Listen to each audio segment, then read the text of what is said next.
Well, the thing we want to look at is Israel is a scattered sheep. Verse 17 of Jeremiah 50, Israel is a scattered sheep. The lions have driven him away. First, the king of Assyria has devoured him, and last, this Nebuchadnezzar, king of Babylon, has broken his bones. Now, when God brought judgment on the New Testament churches and congregations, this resulted in a scattering of the people of God. The true believers that were within the churches were driven out throughout the period of the Great Tribulation time, even before God commanded his people to come out of the church. The false doctrine and gospels of the churches were driving the child of God out.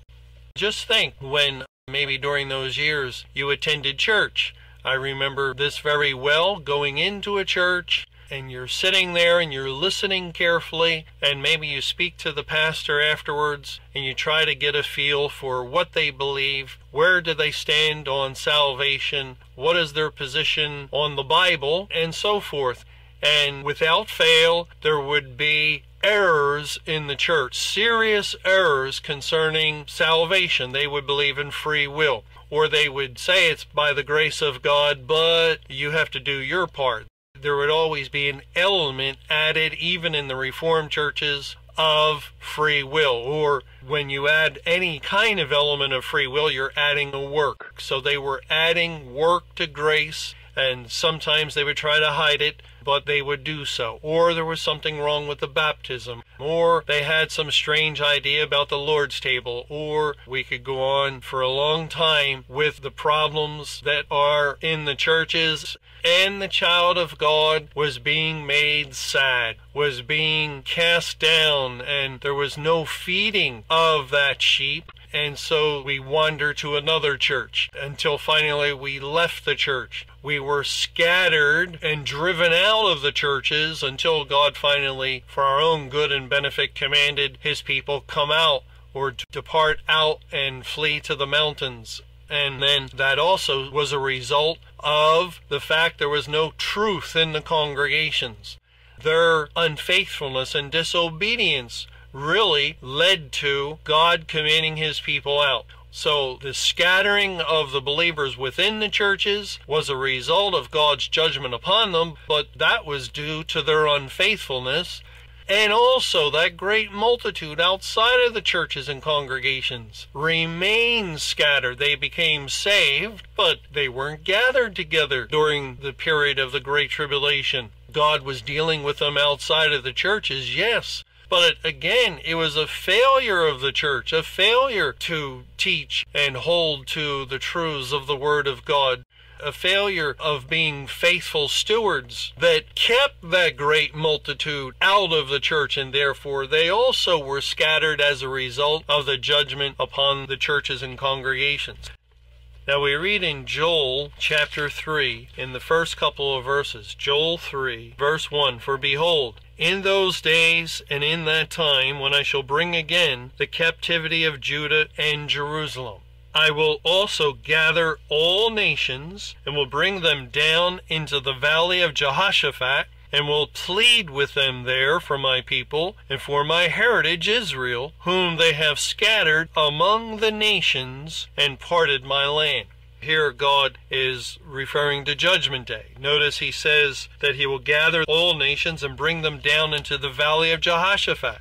A little further on, in Joel 3 and verse 12, it says, "Let the heathen be wakened, and come up to the valley of Jehoshaphat. For there will I sit to judge all the heathen."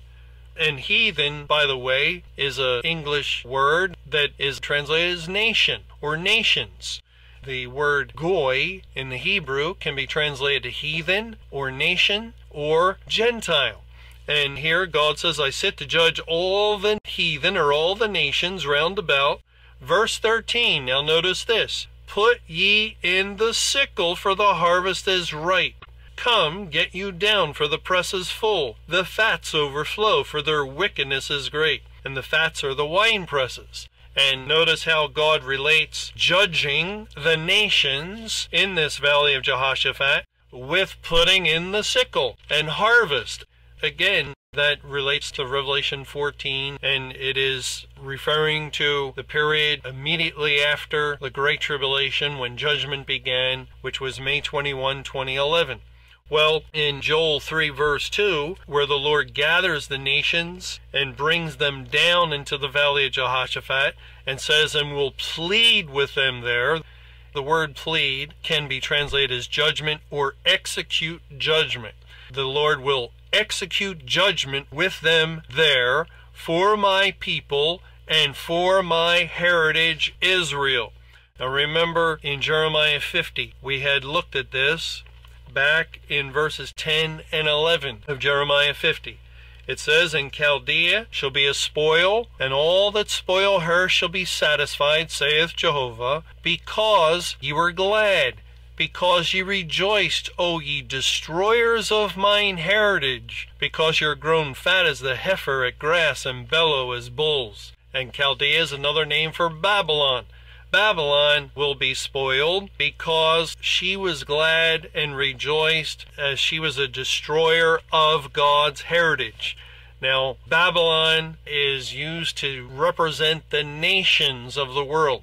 Babylon is a picture of the Gentiles. Remember how God said in Revelation 11 that the holy city was given unto the Gentiles.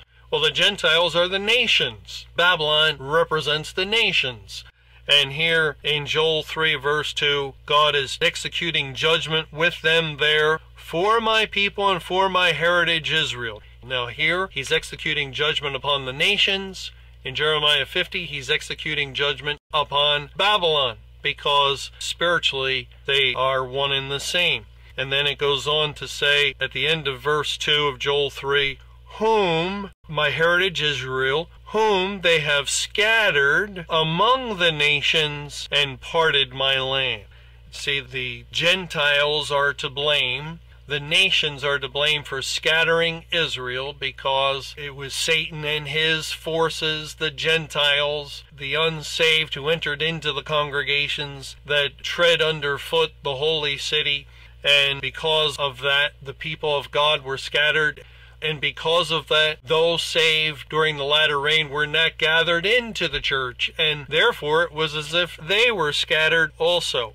And God now is judging the Babylonians. He's judging the nations because they did this. Notice how God relates judging the nations in this valley of Jehoshaphat with putting in the sickle and harvest.